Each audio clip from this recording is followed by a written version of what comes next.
vous allez bien, moi ça va super. Ça fait longtemps que j'ai pas fait de vidéo et c'est la première fois je crois que je commence une vidéo face cam comme ça. Ça me fait plaisir, franchement je me demande pourquoi je l'ai pas fait depuis. En vrai je le faisais avec les épisodes Becoming Shy mais pas vraiment comme ça tu vois. Là je me sens vraiment dans le YouTube game entre guillemets et j'espère que ça vous plaira. Donc aujourd'hui on se retrouve pour une nouvelle vidéo. Pour ceux qui ne savaient pas, j'ai habité seule pendant un an. Maintenant c'est plus le cas, on peut le voir avec le décor. Je suis de retour chez papa et maman. Et ça me fait très plaisir d'être là, d'être rentrée. Mais je me suis dit que j'allais vous faire du coup une story time ou des explications ou une vidéo explicative, tout ce qu'il faut savoir avant d'habiter seule et tout ce qui s'est passé pour moi, tout ce qui a changé pendant cette année-là. Parce qu'en vrai, je me suis rendu compte que j'ai appris plein de choses.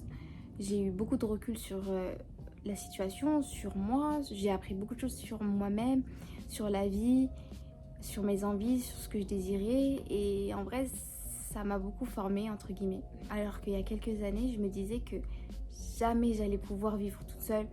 En tout cas, jamais mes parents allaient me laisser partir. Ou voilà, ça me semblait très lointain.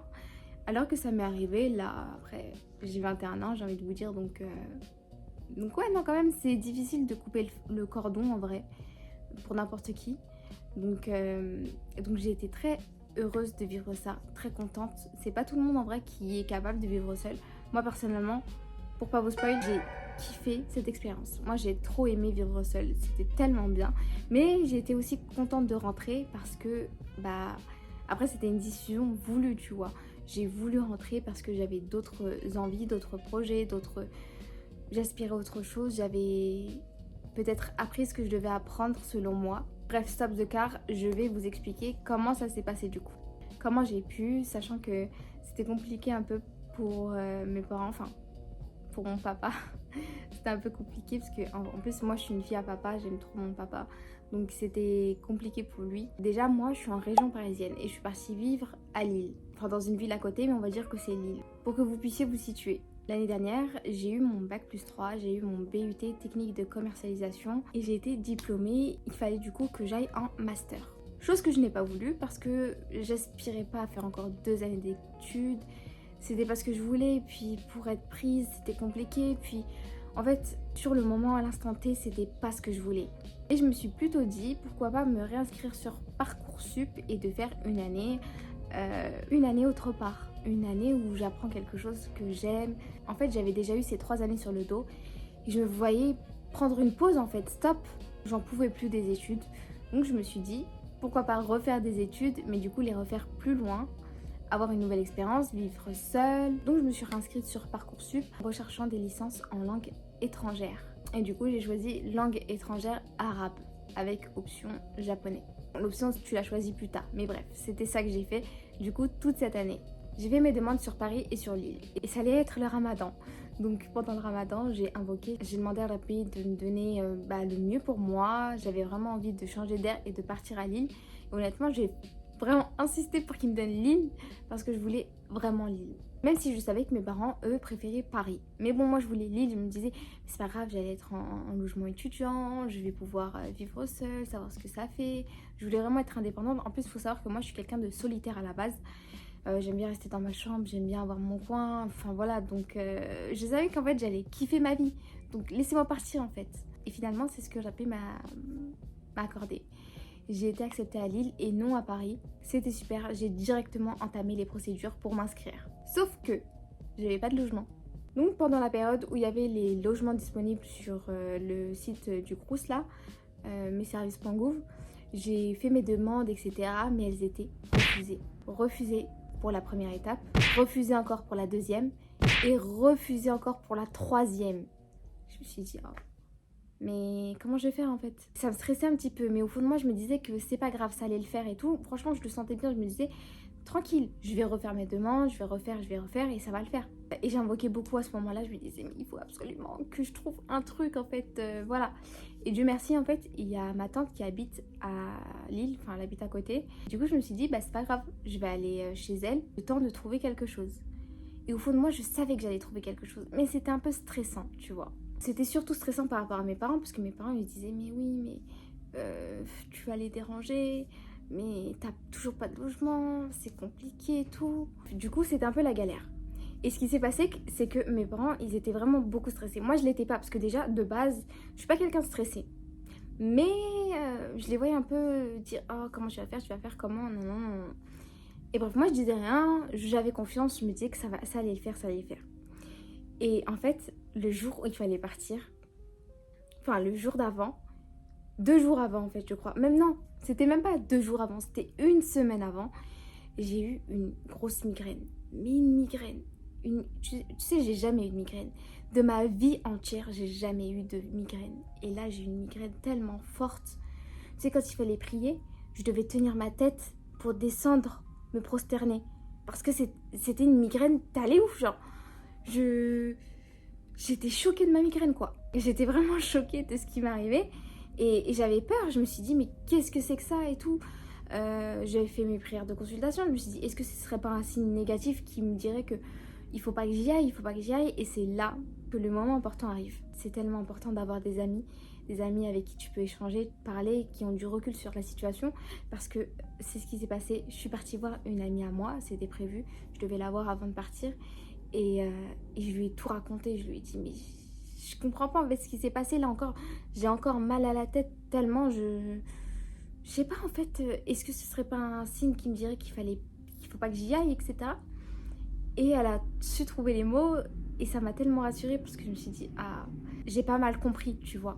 Parce que j'avais eu le sentiment dans mon cœur, dans mon être en fait, que c'était ok, ça allait être fait, ça allait être bon, etc. Mais soudainement, cette migraine, elle a commencé à venir tout re-questionner, tu vois. Alors que tout était clair dans ma tête et dans mon cœur à la base. Je me suis dit, mais c'est pas possible. Elle m'a dit, mais Shaima, tranquille, respire. Tu vois, toute la peur et la frustration de tes parents, je pense que tu l'as accumulée et qu'en fait, elle se traduit comme ça. Vu que tu as tout gardé en toi, bah, du coup, elle s'est accumulée dans ton corps et dans ta tête en fait. Et ton corps, il a voulu l'expulser comme ça. Il a voulu l'expulser à tout prix avant que tu partes pour te laisser être tranquille dans ta nouvelle vie. Et quand elle m'a dit ça, ça a fait un déclic en moi. Je me suis dit, mais oui, c'est ça, c'est sûr. Elle m'a dit, toute la peur, la frustration, l'angoisse, c'est ça que tu gardais en toi. Et puis, quand on cherche à faire quelque chose de nouveau, forcément, on a toujours cette boule au ventre, ce truc qui nous dit, mais non, peut-être que je fais une erreur, etc. Et c'est ça, être courageux. C'est de sauter le pas et de le faire quand même, tu vois. Et vous savoir que ma copine, elle a fait un marathon à Dubaï et elle était partie et elle avait elle-même cette peur la veille de se dire mais non, etc. Et c'était quelques mois après. Hein. Et je lui ai ressorti exactement la même chose. Je lui ai dit mais c'est exactement ça. C'est quand tu cherches à faire quelque chose de nouveau, quelque chose qui te sort de ta zone de confort, auquel t'es pas habitué forcément, et ben ton corps il a peur. T'as peur toi-même. Et c'est normal. Cette peur, quand tu la gardes en toi et que tu l'évacues pas, que t'en parles pas ou que tu l'expulses pas, elle reste en toi. Et forcément, elle se traduit par des migraines, des mal de ventre, des vomissements, tu vois, ce genre de choses. C'est ce qu'on appelle l'angoisse, tu vois. Et c'est humain. Et c'est pas grave. Il faut être courageux et sauter le pas. Et ça, c'est la première chose que j'ai apprise avant même d'être partie. J'étais tellement contente quand je suis ressortie de cette discussion avec ma copine, j'étais tellement rassurée dans mon cœur. Et je me suis dit, Shaima, tu prends la bonne décision. Il faut que tu y ailles. Et c'est ce qui s'est passé. Je suis partie, je suis restée une semaine chez ma tante. Une semaine, pas plus, pas moins. Une semaine et j'ai trouvé mon appart directement. En plus, c'était un duplex. C'était un appart super bien situé dans un super bel endroit. Franchement, je pouvais pas rêver mieux. Et je me suis dit, mais tout s'explique. J'ai pas pu trouver d'appartement parce que peut-être que celui-ci était pris et Allah il voulait juste me retarder le moment pour que j'ai cet appartement en question qui soit bien, sachant que juste avant j'avais demandé des appartements dans un autre quartier et ce quartier était, d'après ce que j'ai compris, d'après ce que j'ai appris ensuite à la fac, très très mal réputé, très mal situé, avec, enfin voilà, pas très fréquentable. Donc j'étais tellement contente, je me suis dit mais tout s'explique, tout est clair en fait. Et ça m'a tellement rassurée, j'ai pu bah, du coup vivre seule dans mon petit duplex, dans mon petit appart qui était vraiment trop bien. J'ai fait mes petites soirées avec ma cousine qui habitait du coup maintenant juste à côté, c'était trop bien. J'ai pu ensuite aller étudier, faire ce que je voulais. D'ailleurs c'est à ce moment-là que j'ai commencé les réseaux sociaux. Je me suis dit que ça y est, c'était le moment, je suis toute seule, je vis toute seule, je vais pouvoir du coup m'investir dans les réseaux sociaux, faire mes vidéos et de pas me dire oh il y a un tel qui est là, un tel qui est truc. Il y avait personne qui allait pouvoir me déranger, j'allais être seule dans mon truc et voilà. Mais ce que je savais pas, ce que j'avais pas encore compris, c'est que quand tu changes pas toi-même, ton environnement peut changer. Si ta routine à toi ne change pas, tu ne changeras jamais, tu feras rien du tout en fait dans ta vie. Dans le sens où si t'es une personne qui est plutôt flemmarde et qui se donne pas un programme et qui se lève pas le matin pour aller filmer ses vidéos ou aller faire ses choses, tu le feras jamais. Même si t'es dans de bonnes conditions, etc. En fait, l'environnement en soi, il est important. Parce que si tu changes d'environnement, tu vas te dire je vais être au max de moi-même, je vais faire plein de trucs, etc.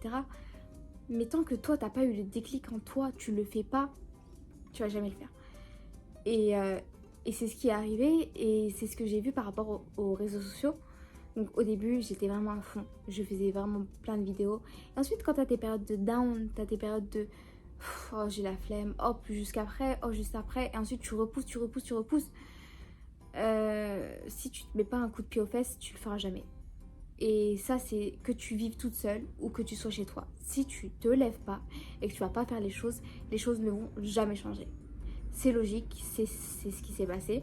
Et donc, malheureusement, c'est ce qui m'est arrivé. J'ai vraiment compris que avant, je me disais, mais je vais jamais pouvoir le faire parce que je suis chez moi, parce qu'il y a les gens dehors qui vont me voir, il y a des gens avec qui j'étais au collège, au lycée et tout, qui vont me juger. Ou alors... je vais vouloir filmer une vidéo et ensuite il va y avoir du bruit, ma petite soeur va crier, mon petit frère, enfin voilà, ça va être le bordel, je vais jamais être tranquille, je vais jamais être dans mon truc, il faut absolument que je sois dans ma bulle. Mais non en fait, faut pas que tu sois dans ta bulle, il faut que tu crées ta bulle, il faut que tu te bouges, que tu le fasses, que tu imposes les choses, etc. Tu vois. En un an, tout ce que j'avais, je me disais j'allais faire, je crois que j'ai fait qu'un quart ou un peu plus, mais j'ai pas fait tout ce que j'aurais voulu faire.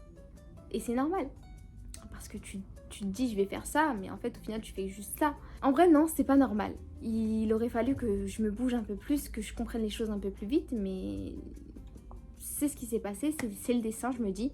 Et du coup j'ai pu apprendre et j'ai pu comprendre. Et donc quand j'ai pris cette décision de retourner vivre chez mes parents, je me suis dit bah là, Shaima, tu vas pas rester passive. Tu vas pas te dire, oh, il faut absolument que je sois dans ma bulle. Oh, je vais pas pouvoir faire de vidéos parce qu'il y a tout le monde qui va être là, etc. Non.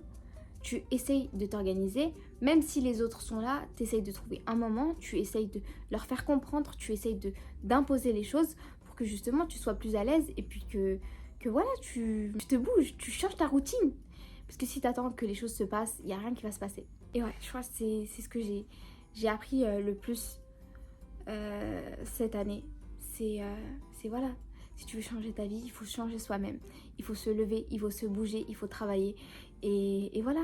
L'environnement évidemment change beaucoup parce que bah, ça facilite. Si tu te lèves à midi 15h ou que tu te couches à 3h 4h, il n'y a personne qui va rien te dire, tu vas tout faire toi-même, c'est la liberté, tu fais tout ce que tu veux. Mais bon, tout dépend de ce que toi tu veux faire, c'est quoi tes objectifs, etc. Mais voilà, si tu te bouges pas, il n'y a rien qui bougera.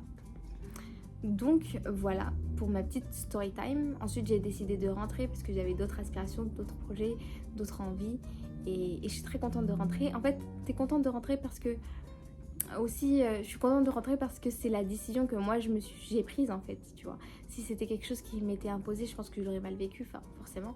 Mais là je suis contente de rentrer, je suis contente de... Il a fallu se réhabituer forcément.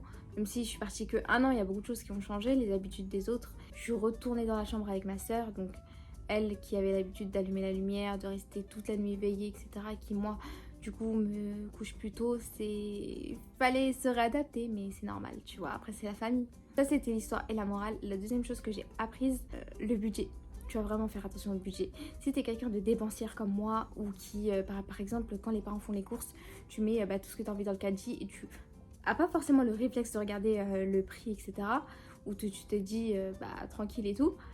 Bah là, alors là, tu vas regarder chaque prix de chaque produit.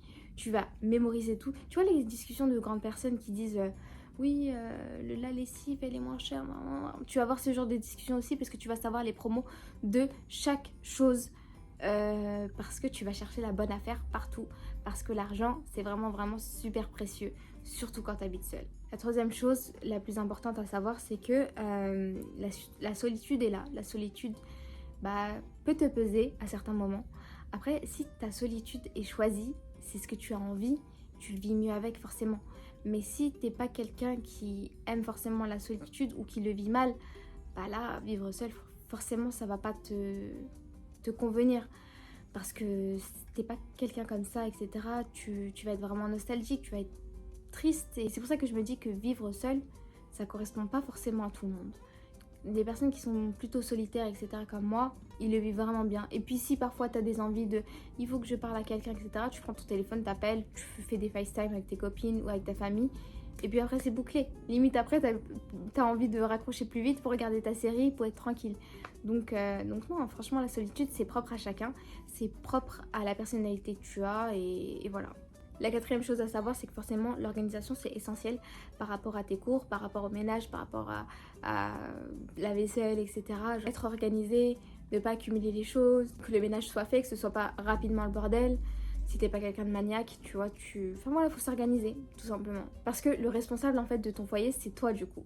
La cinquième chose du coup à savoir, c'est que tu vas vraiment apprendre beaucoup sur toi-même, qui tu es. Tu vas te redécouvrir, tes habitudes, ta discipline, ta gestion de l'argent, rapport au calme, et tu verras du coup ce qui est le plus important pour toi. Ce sera quoi tes priorités, ce sera quoi... Je sais pas, honnêtement tu remets un peu toute ta vie en question. Après je sais pas si c'est que moi, mais moi j'ai fait beaucoup d'introspection du coup tout au long de l'année. Bref voilà, on arrive à la fin de la vidéo.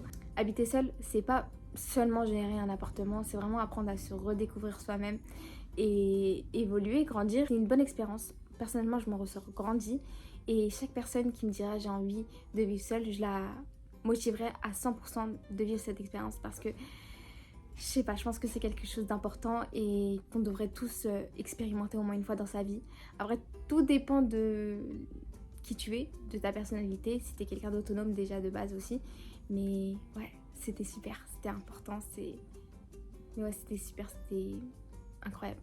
C'est la fin de cette vidéo, j'espère qu'elle vous aura plu, qu'elle vous aura aidé et si vous avez d'autres choses à me dire, n'hésitez pas à me les dire en commentaire. N'oubliez pas de vous abonner à mes réseaux sociaux et moi je vous dis à plus pour une nouvelle vidéo. Bye.